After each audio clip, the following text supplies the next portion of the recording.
Hello, friends. How are you feeling today? And from which part of the world are you listening? In today's video, we will speak about fear, the ancient mechanism of the soul, often misunderstood as a mere enemy. What if fear is not an adversary, but a hidden code guiding every single step? And what if the secret of strength lies exactly where the darkness feels impenetrable? The sages once said it is forbidden to look fear in the eyes, yet beyond that veil begins the path of awakening. Now allow me to share how this journey begins. Fear does not arrive as a stranger from the outside. It emerges as an ancient guardian, born in the marrow of existence itself. Long before the first words were spoken, before symbols were carved on stone, fear was already present, shaping the rhythm of survival. It taught the early wanderers when to remain silent in the dark forest, when to flee from the rustling shadows, and when to gather close around the fragile fire. Without fear, there would have been no vigilance, and without vigilance, the fragile spark of life could not endure the storms of creation. In sacred myths passed through centuries, fear appeared not as a weakness, but as the very breath of the divine law. The trembling voice of the thunder was called the wrath of the heavens. The sudden storm was seen as punishment from the gods, and the shaking of the earth was their stern reminder. These interpretations wrapped fear in robes of punishment, convincing humanity that fear was the hand of divine judgment. Yet behind this outer layer, hidden beneath ritual and dogma, lay another possibility. Fear was not merely punishment, but a coded language teaching humanity to pay attention. Religious practices across ancient lands mirrored this truth. In temples of stone, priests whispered of shadows that must be honored. In deserts, prophets fasted until their bodies quivered, confronting the edges of human endurance. In forests and mountains, shamans entered trances, guided by fear into visions that revealed the unseen. Each culture, though separated by oceans and landscapes, discovered a similar thread. Fear was not simply the lash of pain, but a threshold leading deeper into awareness. Consider the ancient ritual fires where communities gathered, their chants rising into the night sky. Within that circle of trembling voices, fear was present like an invisible guest. It reminded them of their smallness beneath the stars, but it also awakened reverence. Fear taught humility, guiding humanity toward reverence for powers greater than themselves. Thus, fear became a silent teacher, shaping the spiritual vocabulary of civilizations. As centuries unfolded, fear continued to weave itself into sacred texts. The flood stories, the commandments carved in stone, the prophecies of doom, all bore the mark of fear. But what often went unnoticed was the subtle wisdom beneath the warnings. Fear was a mirror, showing the inner conflicts of humanity, the tension between desire and discipline, between ego and surrender. Through its pressure, people learned responsibility. Through its weight, they discovered the cost of choices. Fear, then, was never simply a shadow to banish. It was an ally disguised as trembling, a teacher clothed in thunder. It reminded humanity that fragility is sacred, and vulnerability is a gateway to growth. The ancients may not have named it as psychology, but they recognized its function. Fear was both a guardrail and a path, both restraint and initiation. And in that recognition began the first steps toward wisdom. In the modern age, humanity has surrounded itself with walls of comfort, believing that concrete, glass, and technology can silence the ancient pulse of fear.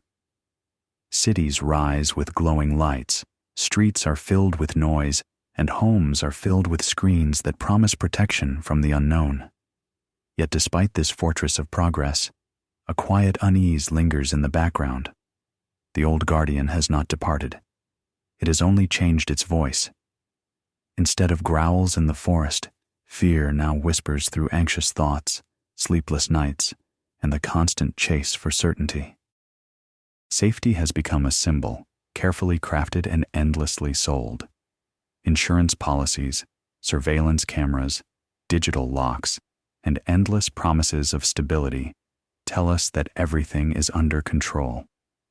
But beneath these layers of assurance, a different truth waits.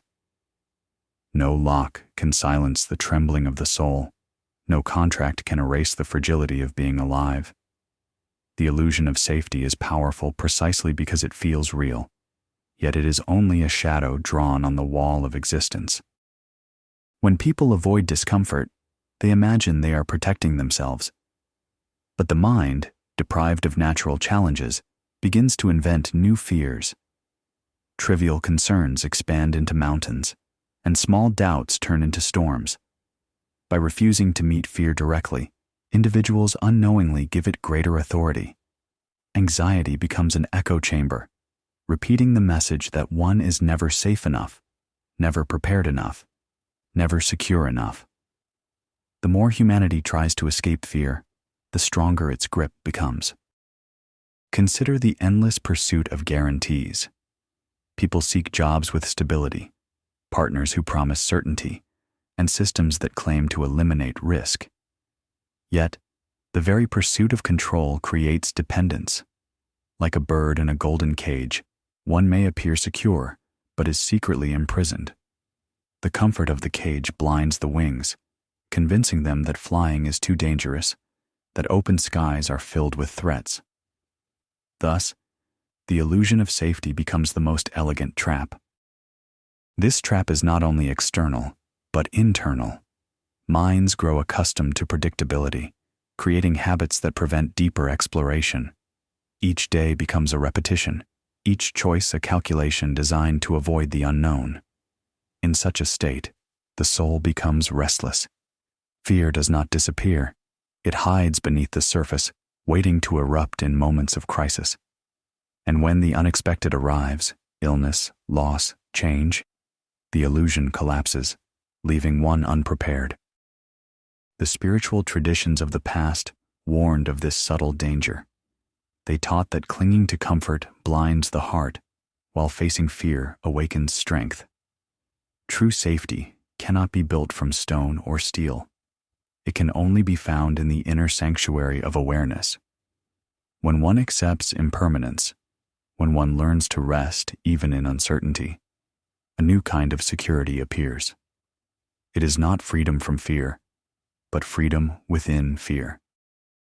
Therefore, the modern world, for all its wonders, still carries the same challenge as the ancient caves, to meet the trembling within, instead of hiding behind walls. The illusion of safety dissolves the moment one realizes that fear is not an intruder, but a mirror. And in that reflection, the path toward deeper freedom begins to reveal itself. In the mystic traditions of many cultures, fear was not condemned as a curse, but revered as a messenger. It was not simply the tremor of weakness, but a doorway into hidden realms of awareness. Ancient teachers whispered that fear appears when perception meets its boundary, when the known dissolves and the unknown begins to shimmer. In that trembling threshold, something extraordinary could unfold. Fear was not an obstacle to spiritual growth. It was the raw material from which strength could be forged. The shadow that fear casts has always carried energy. To ignore it is to remain blind to its secret reservoir. The mystics saw that every shiver of anxiety contains a spark of fire, and every chill of dread hides a fragment of light. Instead of resisting these sensations, they learned to observe, to dwell in the trembling without judgment. Like one gazing into a deep well, they looked into the darkness until the reflection of their own soul appeared. What seemed terrifying at first became a mirror showing the hidden aspects of being. Consider the practices of vision quests, where seekers would isolate themselves in forests or deserts. Hunger, solitude, and the echo of their own heartbeat sharpened awareness. Fear rose like a storm, yet it carried visions, insights, and revelations. The mind, deprived of distractions, could no longer run from its shadows. In such spaces, the seeker discovered that fear itself was a guide, leading them beyond ordinary perception. The very energy of fear became the fuel for transformation. Even in the symbolic language of dreams, fear plays a sacred role. Nightmares, though often dreaded, are not meaningless punishments. They are messages encoded in symbols, urging the dreamer to confront what lies unacknowledged. A chasing figure may represent unspoken guilt. A collapsing house may reveal fragile foundations of life. A roaring beast may embody suppressed power. To flee from the dream is to miss its lesson, but to turn and face it is to reclaim the energy hidden within the shadow. This truth is not limited to shamans or mystics. It belongs to every human being. Whenever fear arises, there is an invitation to pause, to breathe, and to see what is truly being revealed. Beneath the surface, panic lies a question. What part of the self is being ignored, silenced, or denied? Fear shines its torch on the forgotten chambers of the soul. By entering those chambers, one does not become weaker, but more whole. Thus, the energy of fear is not poison, but medicine. It does not exist to paralyze, but to awaken. Like the pressure that turns coal into diamond, fear compresses the soul until clarity emerges. The mystics understood this alchemy. By facing the shadow directly, the hidden fire is released, and the seeker steps into a new dimension of awareness. Fear, in this light, ceases to be an enemy. It becomes the very bridge toward awakening. Throughout history, seekers of wisdom have deliberately walked into places where fear was most intense. Monks entered caves carved into mountains, carrying nothing but their breath and their will. Shamans retreated into forests or deserts, surrendering to silence until every familiar sound disappeared. In those spaces of solitude, fear rose like a tide, stripping away the comfort of ordinary life. The darkness became more than an absence of light. It was a mirror, reflecting every hidden tremor of the heart. The threshold of trial was never meant to be comfortable. It was designed to break illusions and to reveal the raw truth of being. When the seeker sat alone in stillness, the mind erupted with voices, doubts, memories, regrets, and shadows. Each whisper seemed unbearable, each silence too heavy to endure. Yet, through persistence, something subtle began to change. The chaos of fear revealed its rhythm, and the noise of panic softened into the steady beat of awareness. In ancient accounts, such trials were described as necessary initiations. Without stepping into the cavern of dread, no one could ascend to higher understanding. The cave was a womb of rebirth, and the night of fear was the cradle of light. Shamans spoke of trembling as a purification. Monks recorded visions born in solitude. Prophets described encounters that reshaped entire cultures.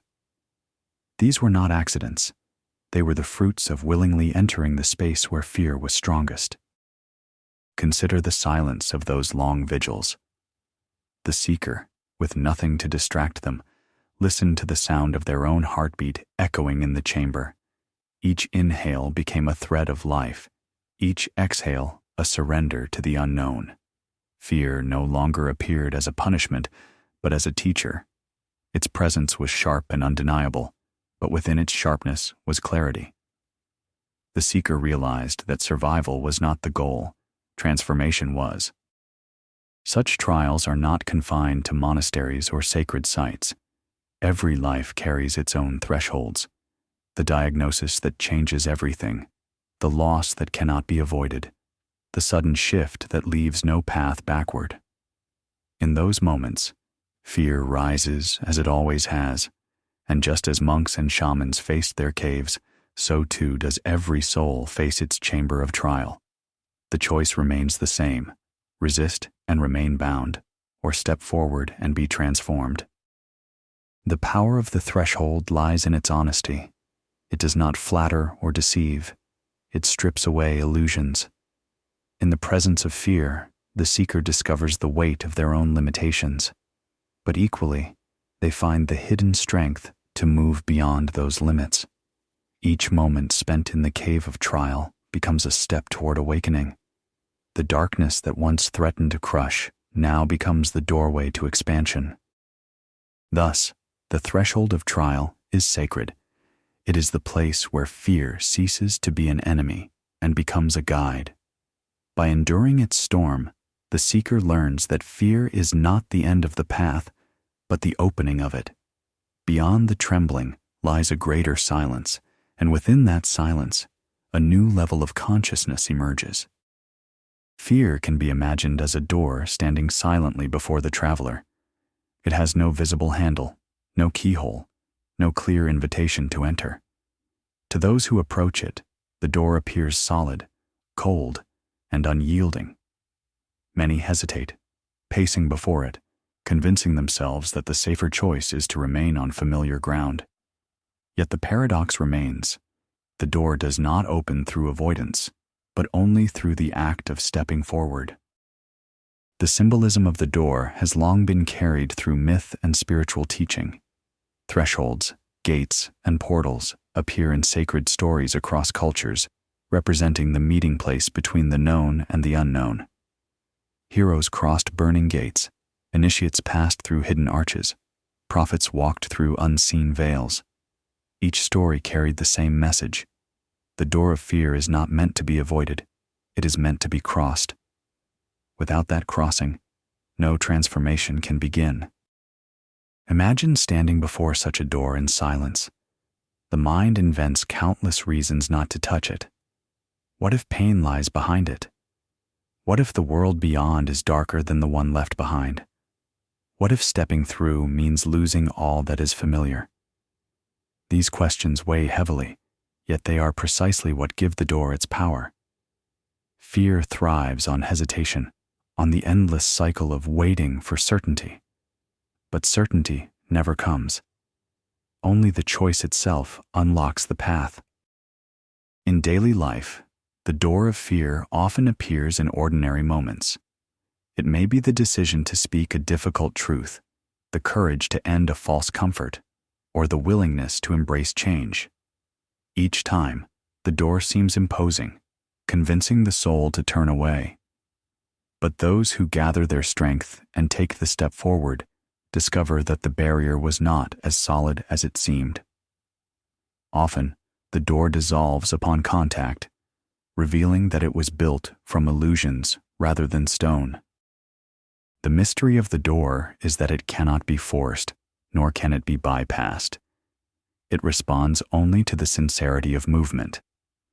Those who walk forward with openness find that what lies beyond is not endless darkness, but a new horizon. Fear, in this sense, becomes a gatekeeper, stern but just. It demands presence, it demands trust, and in return, it grants access to a wider vision. Thus, fear as a door is both challenge and invitation. To stand still before it is to remain locked within repetition, circling the same familiar patterns. To step forward is to claim the unknown as part of one's own being. In crossing, the seeker discovers that fear was never designed to imprison. It was always the threshold to a deeper freedom. Pain and fear often walk hand in hand, weaving together experiences that test the very foundation of the soul. When fear arises, it rarely comes alone. It brings discomfort, anxiety, and the trembling of the heart. Pain, both physical and emotional, becomes its closest companion. For the seeker, this union of fear and pain is not merely a punishment, but a hidden initiation. The very weight of suffering becomes the fire that tempers the spirit, shaping resilience where fragility once lived. Consider the moments when retreat is no longer possible. A sickness that cannot be ignored, a loss that cannot be undone, a change that cannot be reversed. These experiences force the soul to confront the rawness of existence. In those hours, fear presses from within, and pain presses from without, closing the circle around the seeker. Escape seems impossible, Yet it is within this very impossibility that transformation begins. When the path behind collapses, the only option is forward, and forward means growth. Ancient teachings often framed suffering as a crucible. The alchemists spoke of fire that purified base metals into gold, just as pain purifies the distracted heart into clarity. Shamans described trials where the body weakened, but the spirit grew luminous. Monastics endured silence and hunger not to glorify suffering itself, but to discover the strength that arises when one no longer runs from it. Pain, instead of being a curse, revealed itself as a catalyst, tearing away illusions and forcing authenticity. The psychology of transformation confirms what mystics intuited. Neuroscience speaks of neuroplasticity, where the brain reshapes itself after trauma. Psychology speaks of post-traumatic growth, where individuals discover greater meaning and deeper compassion after hardship. What ancient traditions encoded in symbols, modern understanding reveals in data. Pain has the power to rewire, to renew, to deepen the human journey. Fear, standing beside it, becomes the signal that a profound shift is underway. Imagine the inner process during such transformation. At first, the weight of suffering feels unbearable, as though the soul will collapse beneath its burden. Each breath is heavy, each thought laced with despair. Yet over time, something quiet begins to emerge. The heart, stretched by sorrow, expands in capacity.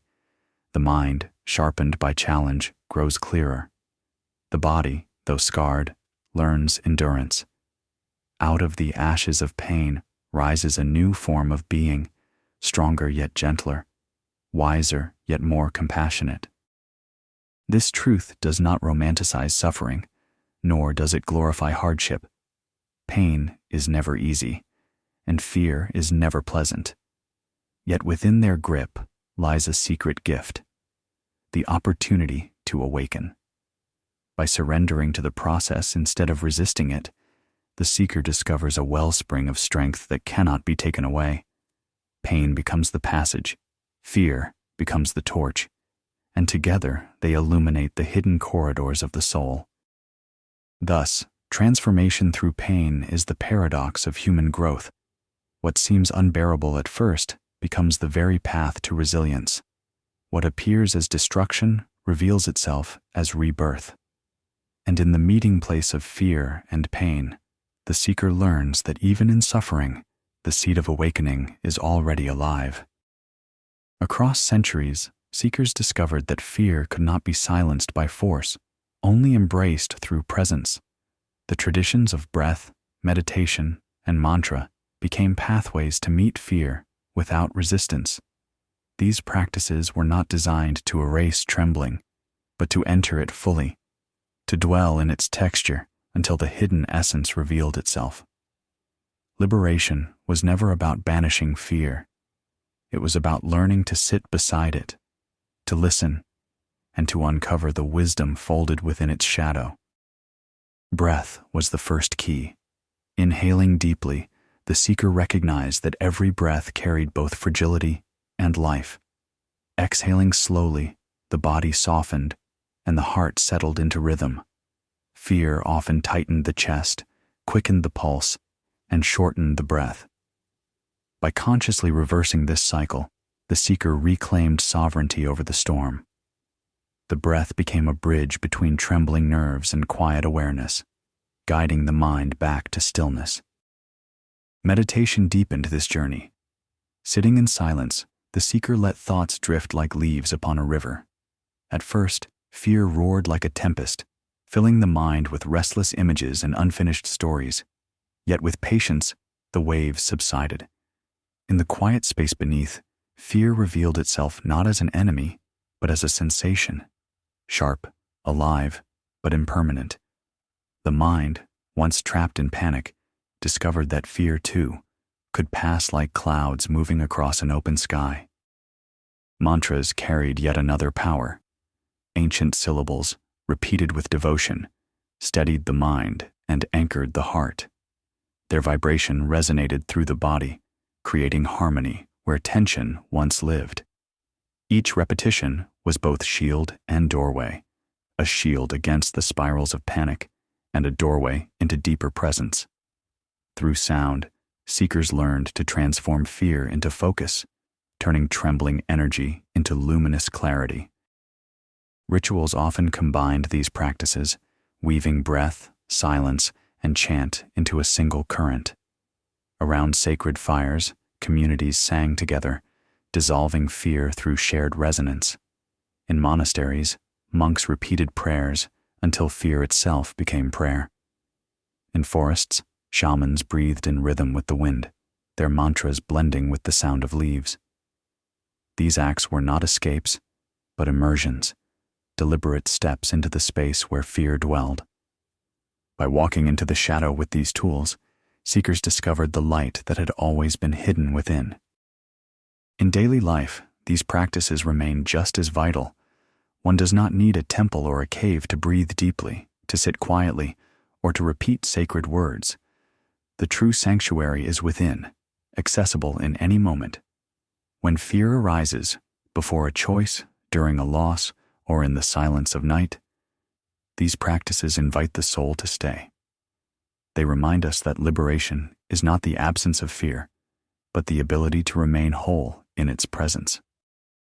Thus, the practices of liberation are simple yet profound.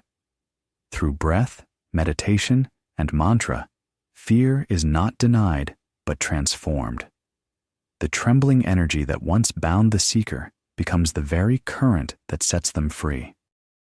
After fear has been met and walked through, something remarkable takes shape within the heart. The turbulence that once shook the soul begins to settle, and a quiet horizon reveals itself. The storm, though fierce and consuming, leaves behind a new atmosphere, clear, sharp, and awake. Fear, when fully experienced, strips away illusions like rain, washing dust from glass. What remains is vision unclouded, a sense of reality that feels both raw and luminous. This clarity is not a gift from outside forces, but the natural result of endurance. Just as the sky shines brighter after thunder has passed, the mind becomes spacious after the chaos of fear dissolves. The seeker, who once trembled at every shadow, now notices subtler patterns, the play of thought, the rise and fall of emotion, the fragile beauty of each moment.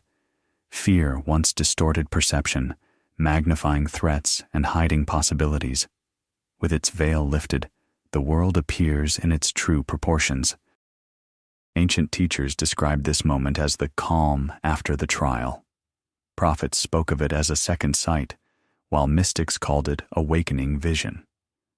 What they pointed to was not extraordinary power, but the ability to see what had always been there. The heart, no longer enslaved by panic, becomes receptive. Gratitude rises easily, reverence becomes natural, and the simple act of breathing feels like a gift. Consider how the storm reshapes the land.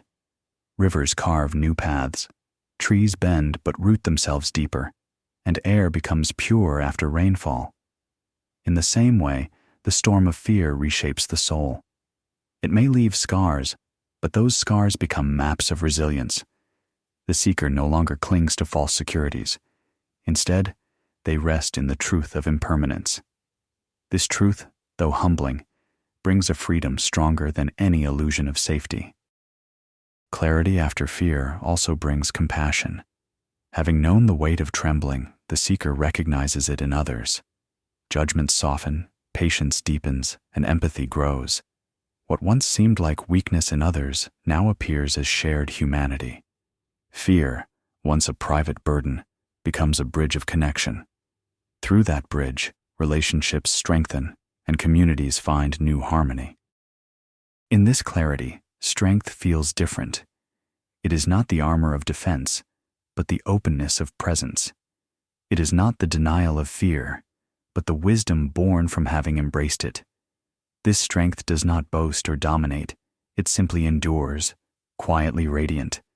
Fear has done its work, and now its echo fades. What remains is silence, and within that silence, a deep and lasting peace. Beneath every surge of fear lies a hidden signal, pointing directly toward what matters most. Fear does not randomly arise. It concentrates its intensity around values, attachments, and longings. The closer something is to the heart, the more fear gathers around it like clouds around a mountain peak. In this way, fear is not a meaningless obstacle, but a compass. It silently reveals where the soul's deepest treasures are buried. Ancient wisdom preserved this truth through parables. Heroes trembled most at the gates that concealed their destinies. Prophets resisted the call that demanded their transformation. Shamans faced visions that threatened to dissolve their sense of self. In every account, the fear itself marked the sacred ground. Where trembling was greatest, there lay the lesson that could not be ignored. To step into that trembling was to discover the true center of strength. Imagine standing before a choice that ignites fear in every fiber. One path is safe, familiar, and silent. The other path shakes the bones, fills the chest with thunder, and seems unbearable to approach. Yet it is often the second path that carries truth. Fear arises there because it guards the threshold of growth. It warns of change, but also points toward it. What seems like a barrier is actually a beacon. Mystical traditions described fear as a gatekeeper of hidden power. It tests sincerity. Only those willing to face trembling may claim the treasure it conceals. The strength that emerges is not borrowed from gods or granted by circumstance. It is uncovered within, drawn from the deepest roots of being. This strength does not depend on control or certainty. It thrives in the unknown, where vulnerability becomes the soil of courage. In psychology, this is echoed through the principle of exposure and integration. What terrifies us holds the potential to free us. By confronting the very thing avoided, individuals reclaim energy once bound in resistance. Fear points to the wound, and in facing it, healing begins. The process is never easy, yet it is precise. Fear identifies exactly where the soul must grow, and growth follows the trail of trembling. Consider how fire hardens clay, or how pressure crystallizes minerals. Fear acts in the same way. It compresses the heart until clarity forms. The trembling that once paralyzed becomes the energy that fuels transformation. Strength, discovered in this way, is not brittle but resilient. It bends, adapts, and endures, precisely because it has been born in the presence of fear. Thus, the secret of strength is not the absence of fear, but its embrace. Fear is the signpost, the teacher, and the purifier. By accepting its guidance, one learns that freedom is not beyond trembling, but within it. The point of greatest fear is the very place where the soul is most alive.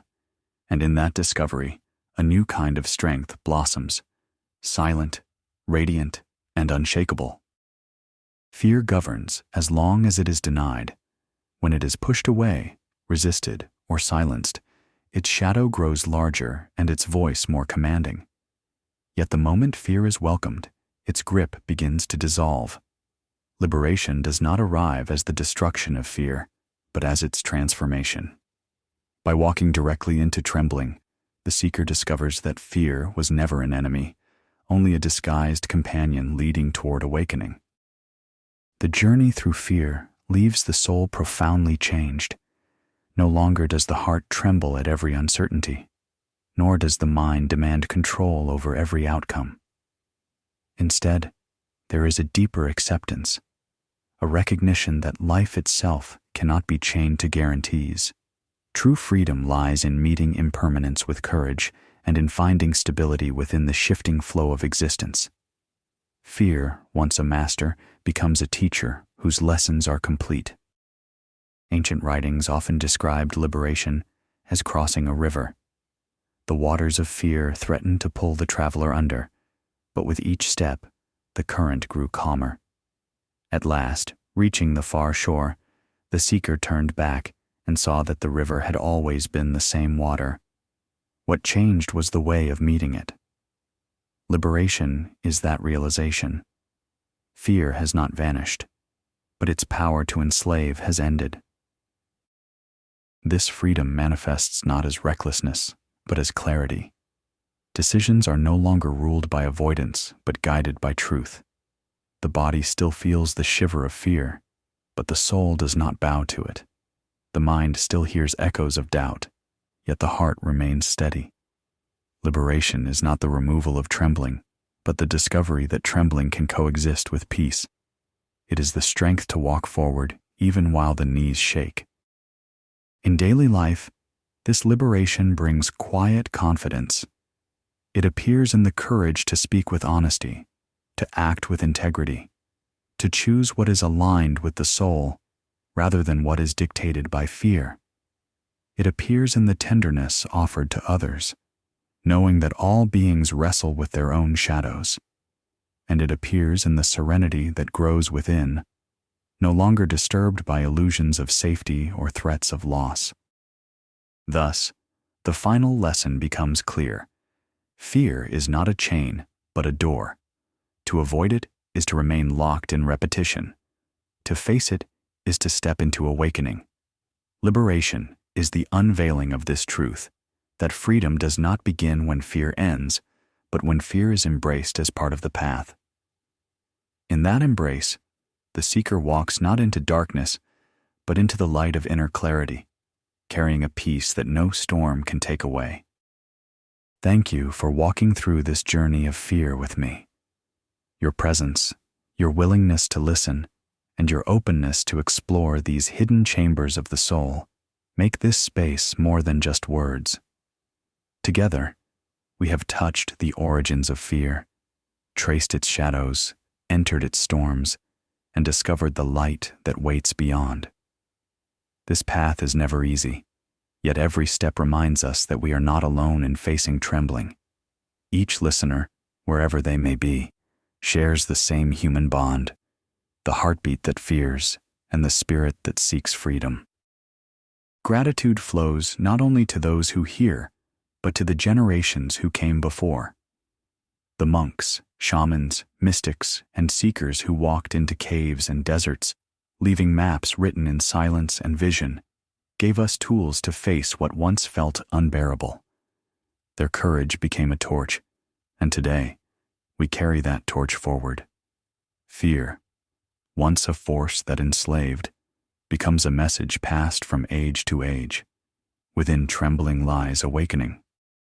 I also thank you, listener, for the courage to reflect. It takes strength to sit in silence and let words settle like seeds. Perhaps some of these seeds will grow quietly in your life, sprouting in moments when fear returns.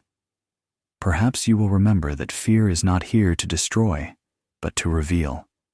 If even one breath becomes lighter, one step becomes steadier, or one night less burdened by shadows, then this journey has fulfilled its purpose. Now, I would like to turn to you. What is your relationship with fear? When you recall moments of trembling, do you see them only as suffering, or can you sense the hidden lessons beneath? Have you ever noticed clarity arriving after the storm of fear? These questions are not tests, but invitations. They open a space for dialogue, for sharing, for collective growth. If you wish, share your thoughts in the comments below. Tell us from where you listen, and let others know how fear has touched your path. Your words may resonate with another soul, offering comfort, strength, or inspiration. In speaking your truth, you become part of the circle, not just a listener, but a fellow traveler who helps carry the torch. So once more, thank you. May fear no longer appear as an enemy in your life, but as a doorway into greater strength, clarity, and peace. And may each of us, step by step, continue walking toward that quiet liberation where trembling turns into light.